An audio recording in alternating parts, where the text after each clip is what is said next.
আসসালামু আলাইকুম। অবিরাম বাংলা সংবাদে সবাইকে স্বাগত জানাচ্ছি। তানিয়া ইসলাম রাত্রে। শুরুতেই বিআরবি কেবলস সংবাদ শিরোনাম। নয়াদিল্লিতে বিজিবি বিএসএফ বৈঠকে সীমান্ত হত্যা বন্ধে যৌথ টহল ও তথ্য আদান প্রদানের সিদ্ধান্ত। শূন্যরেখার ১৫০ গজের মধ্যে কাঁটাতারের বেড়া ভবন নির্মাণ নয়। ২৮ ফেব্রুয়ারি ছাত্রদের নতুন রাজনৈতিক দলের আত্মপ্রকাশ। জুলাই আন্দোলনের চেতনার প্রতিফলন ঘটাতে সজাগ থাকার তাগিদ বিশ্লেষকদের।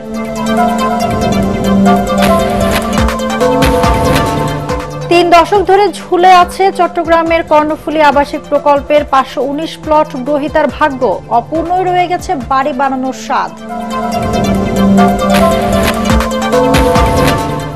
এবং জনবলের অভাবে কোনো কাজে আসছে না খাগড়াছড়ির আবহাওয়া পর্যবেক্ষণাগার। নষ্ট হচ্ছে কোটি কোটি টাকার যন্ত্রপাতি।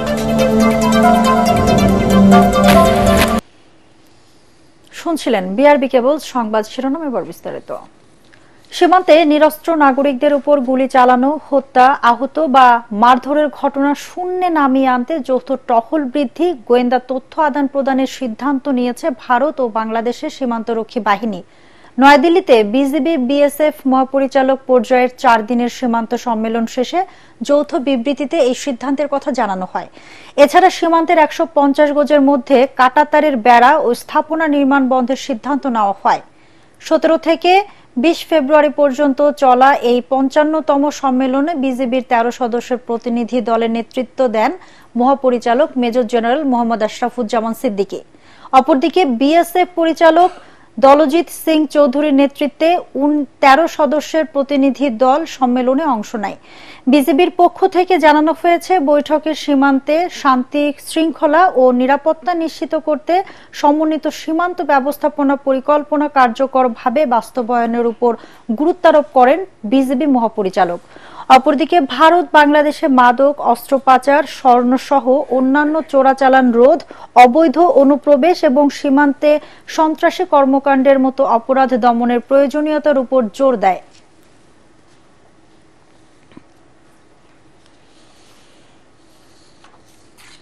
আটাশ ফেব্রুয়ারি আত্মপ্রকাশ ঘটতে যাচ্ছে ছাত্রদের নতুন রাজনৈতিক দলের। অন্তর্বর্তী সরকারের উপদেষ্টা পদ ছেড়ে দলের হাল ধরতে যাচ্ছেন বৈষম্য বিরোধী ছাত্র আন্দোলনের অন্যতম সমন্বয়ক নাহিদ ইসলাম। এটিএন বাংলাকে এমন তথ্য জানিয়েছেন জাতীয় নাগরিক কমিটির যুগ্ম আহ্বায়ক সারওয়ার তুষার। তিনি বলেন, মতপার্থক্য থাকলেও বৈষম্য বিরোধী ছাত্র আন্দোলন এবং নাগরিক কমিটির যোগ্য নেতারাই দলকে এগিয়ে নেবেন। তবে বিশ্লেষকরা বলছেন, নীতি ও কাজের জুলাই আন্দোলনের চেতনার প্রতিফলন ঘটাতে সজাগ থাকতে হবে নতুন দলের কারিগরদের। রিপোর্ট করছেন আদ্দিন সজীব। যাদের দুঃসাহসিক ভূমিকায় হলো জুলাই বিপ্লব, আওয়ামী দুঃশাসনের পতনে নতুন রূপে বাংলাদেশ, গণঅভ্যুত্থানে সেই কারিগরদের হাত ধরেই দেশে নতুন রাজনৈতিক দল আসার খবরটা পুরনো হলেও কেমন হচ্ছে নেতৃত্ব তা নিয়ে জনমনে আগ্রহের শেষ নেই। গণঅভ্যুত্থানের ছাত্র নেতা হিসেবে, তরুণ নেতা হিসেবে যারা গ্রহণযোগ্য হয়েছে, এস্টাবলিশড হয়েছে সমাজে, আমরা মনে করি যে তাদেরই সামনে থাকা উচিত। রমজানের আগে হবে এটা একেবারে নিশ্চিত।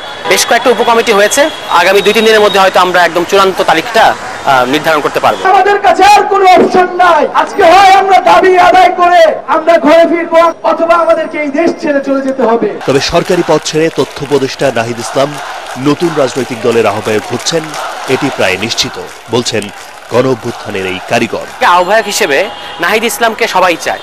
এখন এটা আমরা নাহিদ ইসলামকে বলেছি যে আপনি যদি আমাদের এই যে আমাদের চাওয়া এটার প্রতি এবং জনগণের চাওয়া এটাকে যদি আপনি সম্মান করতে চান, তাহলে আপনার উচিত হচ্ছে আপনার সরকার থেকে পদত্যাগ করে দলে যোগ দেয়া।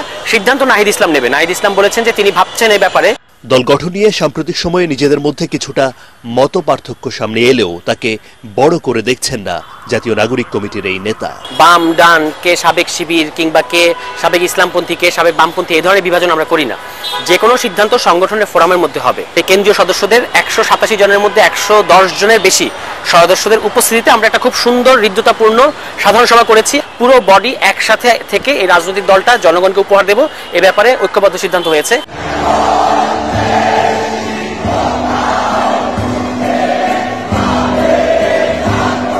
জুলাই বিপ্লবের চেতনা আর জনমতের ভিত্তিতে নতুন দল গঠনকে ইতিবাচকভাবে দেখছেন রাজনৈতিক এই বিশ্লেষক। তিনি মনে করেন, নতুন রাজনৈতিক বন্দোবস্ত নিয়ে জন আকাঙ্ক্ষা যেমন বাড়ছে, তেমনই আছে আশাভঙ্গের শঙ্কাও। এদের চিন্তা চেতনার মধ্যে কিছুটা অভিনবত্ব আছে। সব পথের লোককে একটা জায়গায় আনতে চায়, কিন্তু এটা তো আনলেই হবে না, এটাকে তো আপনার ইমপ্লিমেন্টেশন করে দেখাতে হবে। এখানে জামাতের লোকও থাকতে পারে, এখানে বিএনপির লোকও থাকতে পারে, অথবা প্রো আওয়ামী লীগ করানোর লোকও থাকতে পারে। একটা নীতিগত বিষয় নিয়ে আপনি এতগুলো মত এবং পথের লোকগুলোকে কিভাবে একত্রে পরিচালনা করবেন, এটা একটা ডিফিকাল্ট জব হবে বলে আমার কাছে মনে হয়। তারপরে আমি মনে করি যে তারা একটা নতুন আইডিয়া সামনে নিয়ে আসছে, আমরা সেটাকে অ্যাপ্রিসিয়েট করি।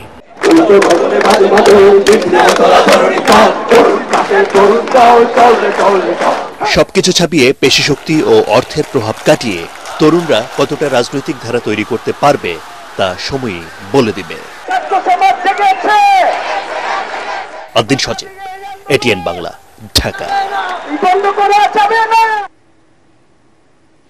শুধুমাত্র পানির অভাবে ৩০ বছর ঝুলে আছে চট্টগ্রাম সিডিএর কর্ণফুলী আবাসিক প্রকল্পের ৫১৯ প্লট গ্রহীতার ভাগ্য। এই কারণে একটি বাড়িও করতে পারেনি প্লট মালিকরা। ফলে পুরো এলাকাটি জঙ্গলে পরিণত হয়ে বিরাজ করছে ভুতুড়ে পরিবেশ।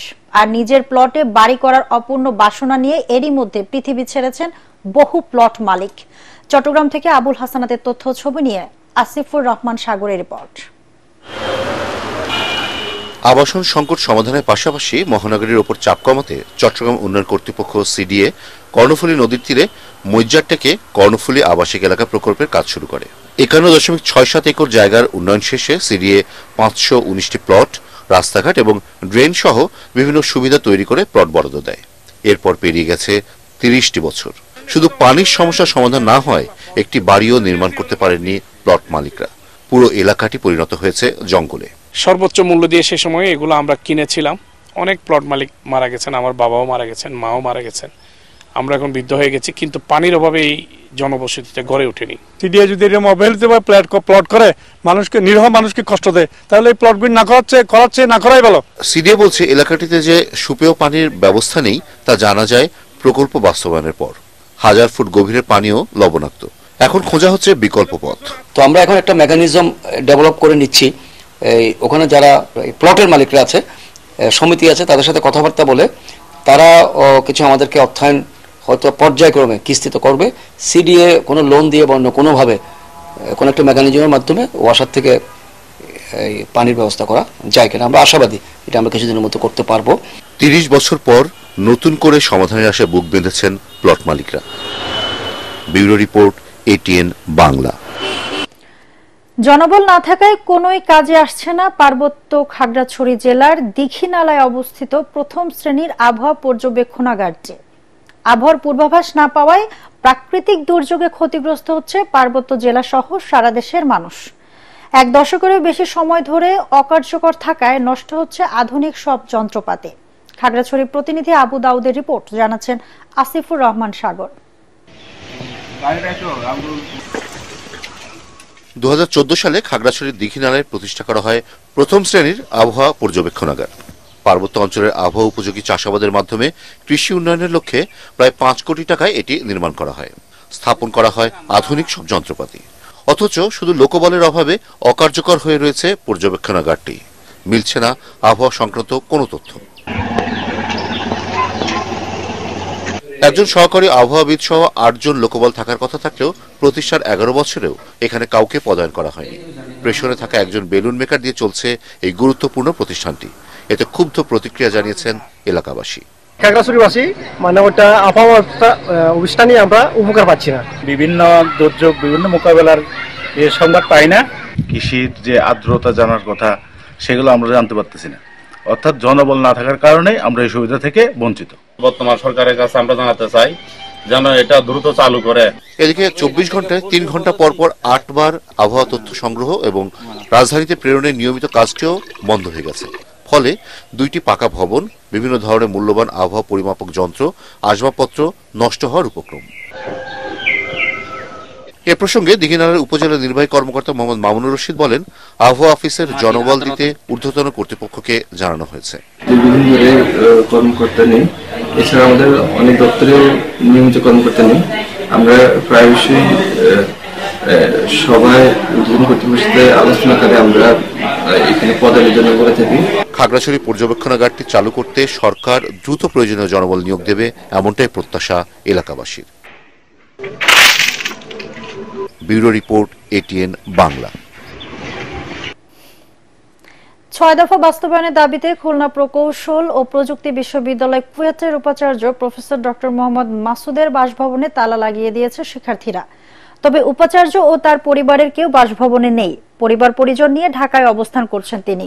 এ সময় শিক্ষার্থীরা তাকে সাবেক ভিসি বলে ঘোষণা করেন। গত 18 ফেব্রুয়ারি ক্যাম্পাসে সংঘর্ষের ঘটনায় নিরাপত্তা দিতে ব্যর্থ হওয়ায় কুয়েটের উপাচার্য doctor Mohammad Masud, pro VC doctor Sheikh Shariful Alam ও ছাত্র কল্যাণ বিষয়ক পরিচালকের অপসারণ সহ 6 দফা দাবি জানান শিক্ষার্থীরা। দাবি আদায়ে গত 3 দিন ধরে নানা কর্মসূচি পালন করছেন তারা। হবিগঞ্জের বাহুবলে এক শিক্ষিকাকে নিজ বাসায় ছুরিকাঘাতে হত্যা করা হয়েছে। স্থানীয়রা জানান, বাহুবল উপজেলা জামায়াত ইসলামীর নেতা আব্দুল আহাদের স্ত্রী মিনারা আক্তার বাহুবল উপজেলার মিরপুর পাইলট স্কুল অ্যান্ড কলেজের শিক্ষিকা হিসেবে কর্মরত ছিলেন। শুক্রবার সন্ধ্যায় তিনি উপজেলার পশ্চিম জয়পুরে ভাড়া বাসায় এক শিশু সন্তানকে নিয়ে অবস্থান করছিলেন। রাতে তার বাসায় ফিরে স্ত্রীর রক্তাক্ত লাশ দেখতে পান। পরে পুলিশ এসে লাশ উদ্ধার করে মর্গে পাঠায়।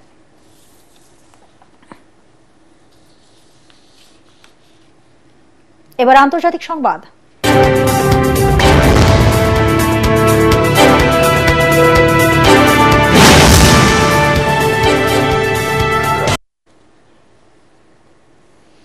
যুক্তরাষ্ট্রের সশস্ত্র বাহিনীর প্রধান chairman of joint chief of staff general Charles Q ব্রাউনকে বরখাস্ত করেছেন প্রেসিডেন্ট ডোনাল্ড ট্রাম্প। তিনি দেশটির সর্বোচ্চ সামরিক কর্মকর্তা ছিলেন। এছাড়া একই দিন নৌবাহিনীর প্রধান অ্যাডমিরাল লিসা ফ্রাঙ্কচেট্টি ও বিমান বাহিনীর উপপ্রধান জেনারেল জেমস কিফকে বরখাস্তের ঘোষণা দিয়েছেন মার্কিন প্রতিরক্ষা মন্ত্রী।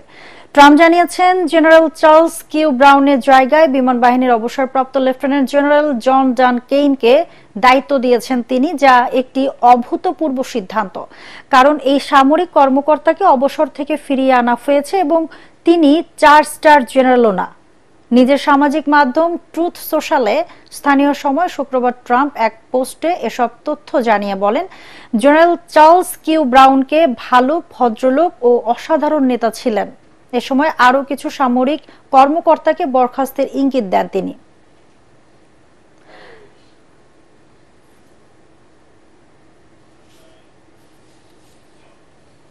যুক্তরাষ্ট্রের প্রেসিডেন্ট ডোনাল্ড ট্রাম্পের কয়েকটি অনুষ্ঠানে যোগ দিতে বাধা দেওয়ায় প্রেস সচিব সহ হোয়াইট হাউসের 3 কর্মকর্তার বিরুদ্ধে মামলা করেছে বার্তা সংস্থা অ্যাসোসিয়েটেড প্রেস এপি।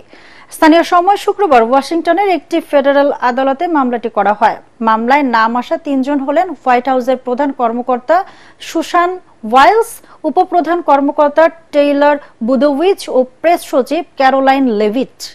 এপির মামলায় বলা হয়েছে, প্রেসিডেন্টের অনুষ্ঠানে অংশ নেওয়ার ক্ষেত্রে বাধা দেওয়ায় যুক্তরাষ্ট্রের সংবিধানের প্রথম সংশোধনী লঙ্ঘন করা হয়েছে। দেশটির সংবিধানের প্রথম সংশোধনীতে মত প্রকাশের স্বাধীনতার নিশ্চয়তা দেওয়া হয়েছে। প্রেসিডেন্ট হিসাবে দায়িত্ব নেওয়ার পর মেক্সিকো উপসাগরের নাম পরিবর্তন করে আমেরিকা উপসাগর রাখার নির্বাহী আদেশ দেন ট্রাম্প। এই আদেশ অনুসরণ করতে অস্বীকৃতি জানানোর পর থেকে এপির সাংবাদিকদের হোয়াইট হাউসে প্রবেশ করতে দেওয়া হচ্ছে না। এবারে পার্টিক্স খেলার খবর।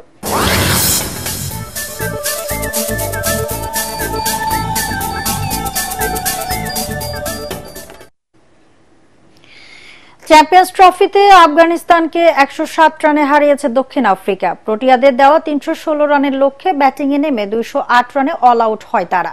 মূলত 169 রানে 8 উইকেট হারিয়ে পরাজয়ের দ্বারপ্রান্তে চলে যায় হাশমতুল্লাহ শহীদের দল। হাফ সেঞ্চুরি তুলে একাই লড়াই চালিয়ে যান রহমত শাহ। এর আগে টস জিতে ব্যাটিংয়ে নেমে 28 রানে প্রথম উইকেট হারায় দক্ষিণ আফ্রিকা। দ্বিতীয় উইকেটে 129 রান যোগ করেন রায়ান রিকেলটন ও টেম্বা বাভুমা। 58 রানে বিদায় নেন বাভুমা। সেঞ্চুরি করা রিকেলটনের ইনিংস থামে 103 রানে। এরপর রসিভেঞ্জার এবং এইডেন মার্করামের হাফ সেঞ্চুরিতে 6 উইকেটে 315 রানের চ্যালেঞ্জিং স্কোর পায় দক্ষিণ আফ্রিকা। শেষ করার আগে বিআরবি কেবল সংবাদ শিরোনাম আরেকবার। নয়াদিল্লিতে বিজিবি বিএসএফ বৈঠকে সীমান্ত হত্যা বন্ধে যৌথ টহল ও তথ্য আদান প্রদানের সিদ্ধান্ত, শূন্যরেখার 150 গজের মধ্যে কাঁটাতারের বেড়া, ভবন নির্মাণ নয়। রমজানের আগে আসছে ছাত্রদের নতুন রাজনৈতিক দল, জুলাই আন্দোলনের চেতনার প্রতিফলন ঘটাতে সজাগ থাকার তাগিদ বিশ্লেষকদের।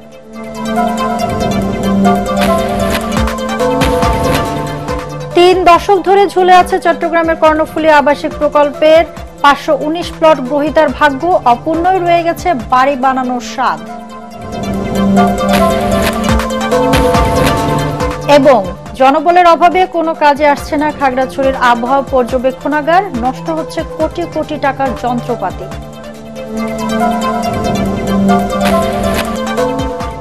দর্শক, পরবর্তী সংবাদ দেখার আমন্ত্রণ জানিয়ে এখনকার মতো শেষ করছি। এটিএন বাংলা সংবাদ ইউটিউবে দেখতে ব্রাউজ করুন youtube/ATN বাংলা নিউজ। ধন্যবাদ সবাইকে।